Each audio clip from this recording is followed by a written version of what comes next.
Chapter 6 College. The year Helen was 14, she went to the Wright Humason School in New York. Annie sat beside Helen in classes. She spelled the teacher's words into Helen's hand. Mr. Humason gave Helen special lessons in speaking and lip reading. She learned to put her fingers on other people's lips and understand what they are saying. Helen made a new friend in New York. It was Mark Twain, the famous author of Tom Sawyer and Huckleberry Finn. Mark Twain told Helen funny stories. He loved to make her laugh. I lectured thousands of people, he said, but Helen is my best audience. Helen had a serious plan to tell Mark Twain. She wanted to go to college, but first she must go to another school and study to prepare for college. It would mean long, hard work. The school would be expensive.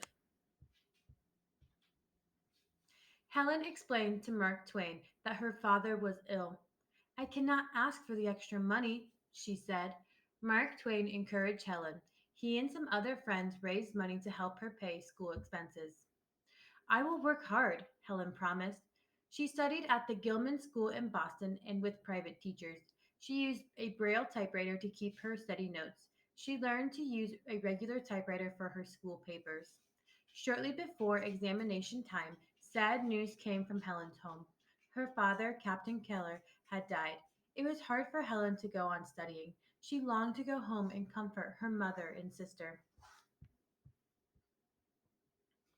Annie was not allowed to go into the examination room with Helen. A teacher spelled the question into Helen's hand. Then Helen typed the answers. The next week, Helen heard that she had passed all her subjects. She would enter Radcliffe College in the fall of 1900. She could join her family and rest for the summer. When college classes began, Annie sat next to Helen.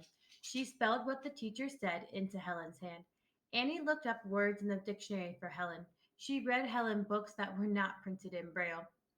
The girls in Helen's class were friendly. They elected her vice president of the class. English was Helen's favorite subject. She wrote such good themes that some were published in a book. A magazine paid her to write the story of her life. Helen was glad she could earn money. A young teacher named John Macy helped Helen with her writing. He was soon a friend of both Helen and Annie. They went boating together on the Charles River. They took picnic lunches and went hiking in the woods. Helen's last year of college work was the hardest. Besides her studying, Helen now had Annie to worry about.